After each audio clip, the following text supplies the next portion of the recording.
Hi everyone, this is Anam. Welcome to global online NEET. So आज की इस video में हम कर्नाटका स्टेट काउंसलिंग नोटिस जो रिलीज हुई है उस नोटिस को हम डिस्कस करेंगे आपके साथ। तो जैसे कि मैं आपको बता दूं, कर्नाटका एग्जामिनेशन अथॉरिटी ने ये नोटिस आपके 27 मई 2024 को रिलीज कर रखी है ये नोटिस। तो उसी नोटिस के बारे में हम आज आपके साथ कुछ इंफॉर्मेशन शेयर करेंगे, ठीक है। जैसे कि कुछ डेडलाइंस, इंपॉर्टेंट डेट्स क्या होने वाली है आपकी, और जैसे कि आप में से जो स्टूडेंट्स जिनका एमबीबीएस में इंटरेस्टेड है, कर्नाटका स्टेट में आपको एमबीबीएस करना है, तो उसके क्या बेनिफिट्स होंगे आपके लिए, आगे चलकर आपकी डिग्री को किस तरीके से आपको पुश मिलता है, ये सारी चीजें और आपके लिए बहुत कुछ इंपॉर्टेंट इंफॉर्मेशन। अगर आप कर्नाटका स्टेट से एमबीबीएस कर रहे हो तो आपके लिए ये वीडियो काफी आपके लिए हेल्पफुल होगा। तो आप इस वीडियो को एंड तक जरूर देखिए, और अगर आप हमारे चैनल पर न्यू है तो please do subscribe our channel Global online NEET. और चलिए आज के इस वीडियो को हम स्टार्ट करते हैं। तो यहाँ पर इस नोटिस में, जैसे कि आप देख सकते हैं, कर्नाटका एग्जामिनेशन अथॉरिटी ने ये जो नोटिस है 27 मई 2024 को रिलीज कर रखी है। इसमें इन्होंने बताया आपको कि काउंसलिंग के लिए आपको ऑनलाइन एप्लीकेशन फॉर्म सबमिट करना है, जैसे कि एमबीबीएस, डेंटल, आयुर्वेदा, यूनानी, होम्योपैथी, इन कोर्सेज के थ्रू आपको ये फॉर्म सबमिट करना है। जैसे कि इन्होंने फर्स्टली जनवरी के मंथ में ये नोटिस इन्होंने रिलीज कर रखी थी, और 3 to 4 टाइम्स इन्होंने इस नोटिस को एक्सटेंड भी कर रखा था। लेकिन अभी जल्द ही, यानी आपको एक आपका जो रिजल्ट आएगा नीट का, ठीक है, नीट के लिए जो आपका रिजल्ट होगा, जो आपका स्कोर कार्ड आएगा, उसके एग्जैक्ट बाद आपको फिर से ये नोटिस भेजेंगे, यानी फिर से आपका जो काउंसलिंग के रजिस्ट्रेशन है, आपका ऑनलाइन एप्लीकेशन फॉर्म जो है ये आपको फिल करना है। तो एग्जामिनेशन के बाद तुरंत ही आपको नोटिस भेजेंगे, और सिर्फ 3 डेज के लिए ही ये आपको पोर्टल ओपन दिखेगा, ठीक है। और 3 डेज में ही, इन 3 दिनों में ही आपको रजिस्ट्रेशन करना है, ठीक है। तो ये नोटिस आई थी आपकी 27 मई के दिन इन्होंने भेजा था, ठीक है। तो आपको डिसहार्टन नहीं होना है। फिर से आपकी जब भी आपकी नोटिस आती है आपको एप्लीकेशन फॉर्म से रिलेटेड, तो हम आपको वीडियो के थ्रू बता देंगे। उसके लिए आपको हमारे चैनल को सब्सक्राइब करना है, ठीक है।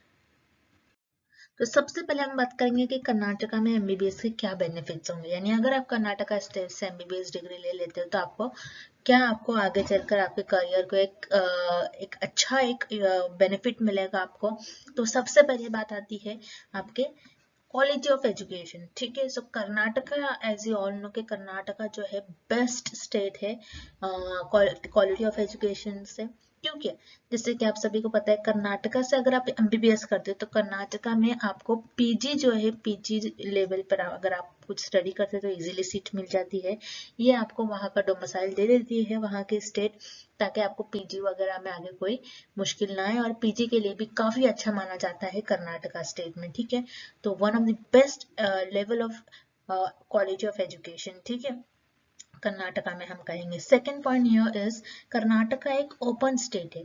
ओपन स्टेट का मतलब होता है, जैसे कि अगर आप दूसरे स्टेट के कैंडिडेट्स हो, उत्तर प्रदेश के हो, महाराष्ट्र के हो, ठीक है, एमपी के हो, तो आप यहाँ पर इजीली एडमिशन ले सकते हो। बाकी सारे जो स्टेट है, बस कर्नाटका, उत्तर प्रदेश वगैरह छोड़कर बाकी जो सारे स्टेट्स है, वो पहले अपने स्टेट वाले कैंडिडेट्स को प्रायोरिटी देते हैं, देन वो बाद में दूसरे स्टेट्स के कैंडिडेट को एडमिशन लेने देते हैं।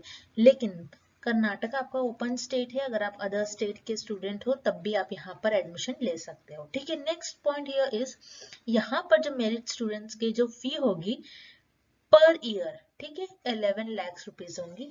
ये जनरली ये प्राइवेट कॉलेजेस का है। अगर आप डीम्ड कॉलेजेस में देखते हो, डीम कॉलेजेस, या फिर अगर आप इवन अगर आप जस्ट नीट क्वालिफाई हो, तो मोस्ट प्रोबेबली आपको डीम कॉलेजेस में ज़्यादा सीट मिलने के चांसेस है, ठीक है, प्राइवेट कॉलेजेस में। तो जिसमें आपकी जो फी होती है, जनरली आपकी फी 20 to 25 lakhs के आसपास आपकी फी होने के चांसेस है, ठीक है। ये आपका, अगर आप जस्ट क्वालिफाइड हो नीट, यानी अगर आपके 100 to 200 के बीच में आपका नीट स्कोर है, तो आपकी इतनी फी लगने वाली। तो अगर आप वेल टू डू फैमिली से हो, आप इतना पैसा खर्च कर सकते हो, आपके पास इतना मनी है, तो आप ऑब्वियसली आपको ड्रॉप वगैरह लेने की जरूरत नहीं है, आप डायरेक्टली एडमिशन ले सकते हो, ठीक है, कर्नाटका में। या फिर अगर आपको प्राइवेट कोई सीट मिल रही है तो उसमें आपको 10 to 15 लाख के बीच में आपका टोटल एक्सपेंडिचर होता है पर ईयर का। और ऑब्वियसली गवर्नमेंट का फीस कम होती है, और 3 to 4 lakhs के आसपास आपको देखने मिलता है गवर्नमेंट कॉलेजेस का। ये भी हम ज्यादा कह रहे हैं, अगर आपके 500 प्लस मार्क्स है तो आप कह सकते हो उस तरीके से, ठीक है। तो इस तरीके से कर्नाटका में एमबीबीएस का बेनिफिट होता है, आप इस तरीके से इन पॉइंट्स का ध्यान रख सकते हो वाइल टेकिंग एडमिशन, ठीक है। नेक्स्ट पॉइंट देखते हैं हम। अब जैसे कि कर्नाटका में आपको एडमिशन लेना है तो आपको किन किन पॉइंट्स का ध्यान रखना है, वो सारी चीजें हम आपको शॉर्ट में यहाँ पर बताएंगे, ठीक है।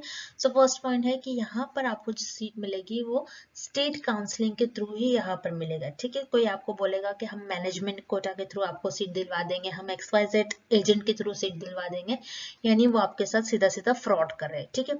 कोई भी स्टेट, ना कि सिर्फ कर्नाटका, कोई भी स्टेट में अगर आपको सीट चाहिए तो वो सिर्फ और सिर्फ काउंसलिंग प्रोसीजर के थ्रू ही होता है।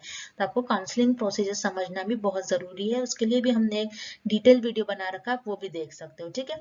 नेक्स्ट पॉइंट है कि 2024 काउंसलिंग के फॉर्म इन्होंने रिलीज कर रखे थे जनवरी में ही, ठीक है, जिसकी डेट 4 टाइम इन्होंने एक्सटेंड कर दी है, ठीक है, यानी 4 टाइम इन्होंने एक्सटेंड कर दी थी, जो कि जनवरी में रिलीज कर रखी थी, ठीक है। और काफी सारे स्टूडेंट्स ने, जैसे कि आप सभी को पता है, काफी सारे स्टूडेंट्स उस टाइम प्रेपरेशंस में, सारे बच्चों का ध्यान होता है, ठीक है। अब एग्जामिनेशन का प्रेशर होने की वजह से सब बच्चों ने, बहुत से स्टूडेंट्स ने क्या करा था, इस डेट को मिस कर दिया था, ठीक है। काफी सारे स्टूडेंट्स ने एप्लीकेशन फॉर्म, जो इनका रजिस्ट्रेशन है ये नहीं किया था। तो आपको डिसहार्टन नहीं होना है। जैसे कि गुड न्यूज ये है कि एप्लीकेशन फॉर्म जो है, एप्लीकेशन पोर्टल जो है आपका फिर से ओपन होगा। तो ये जब भी आपका नीट का रिजल्ट आएगा, ठीक है, ये कब होगा, जब भी आपका नीट का रिजल्ट होगा उसके बाद ही आपको नोटिस देखने मिलेगा, और सिर्फ 3 डेज के लिए ही, जैसे कि मैंने बताया, सिर्फ और सिर्फ 3 डेज के लिए ही ये पोर्टल ओपन होगा। तो आपको जब भी ये आपको नोटिस आती है तो हम वीडियो के थ्रू आपको बता देंगे, और आपको इस पोर्टल को देखना है, ठीक है। ये जो लिंक है, इसी पोर्टल पर आपको नोटिस देखने मिलेंगे, और आपके ये एप्लीकेशन पोर्टल वाली लिंक है, ठीक है। अब कर्नाटका मेडिकल काउंसलिंग से रिलेटेड कुछ पॉइंट्स हमने यहाँ पर आपके साथ शेयर कर रखे, तो आपको ये पॉइंट्स आपको याद रखने हैं, पॉइंट्स टू रिमेम्बर, ठीक है। तो आप आपके मोबाइल फोन में या फिर आप कहीं भी आप स्क्रीनशॉट लेकर रख लीजिए, ताकि आपको फर्दर आगे आप भूले नहीं, आपको याद रहे, ठीक है, ये इन्फॉर्मेशन। तो फर्स्ट पॉइंट है कि आपको जो एप्लीकेशन फॉर्म है, ये आपके नीट रिजल्ट, जैसे हमने बताया, नीट रिजल्ट के बाद ही आपको एप्लीकेशन फॉर्म देखने मिलेगा। ये पोर्टल जो है सिर्फ और सिर्फ 3 डेज के लिए ही ये ओपन रखेंगे, उससे ज्यादा आपके लिए ओपन नहीं रखेंगे, और ये लास्ट टाइम होगा, इन्होंने बता दिया, ठीक है। तो 3 डेज के लिए ही ये ओपन रखेंगे, तो आपको ये अपॉर्चुनिटी मिस नहीं करना है। और जब भी ये नोटिस बताएंगे, आपके साथ शेयर करेंगे, तो हम आपको अपडेट करेंगे वीडियो के थ्रू, ठीक है। उसके लिए आपको चैनल को सब्सक्राइब कर रखना है, और जैसे ही नोटिफिकेशन आती है फर्स्ट हमारे चैनल पर हम आपको अपडेट देंगे, ठीक है। तो यहाँ पर आपके लिए कुछ हमने सजेशंस दे रखे हैं, आप इन पॉइंट्स को सोच सकते हो। जैसे कि फर्स्ट पॉइंट है कि students who are on border line, क्या ऐसे स्टूडेंट्स जिनके बॉर्डर लाइन पर नीट स्कोर है, मान लीजिए जिनका नीट स्कोर 400 या फिर 450 से 500 प्लस के बीच में है, ठीक है। तो 500 है, 510 है, तो ये अगर आप बॉर्डर लाइन पर, तो समटाइम्स क्या होता है, इन स्कोर वाले, इन नीट स्कोर वाले कैंडिडेट्स को गवर्नमेंट कॉलेज भी मिल जाता है लक बाय चांस से, और कभी कभार इतने अच्छे स्कोर होने के बावजूद आपको नहीं मिलता है गवर्नमेंट कॉलेज। तो हमारा सजेशन ये है कि आप कर्नाटका स्टेट के लिए आप रजिस्ट्रेशन तो कर रख दो काउंसलिंग के लिए, ठीक है।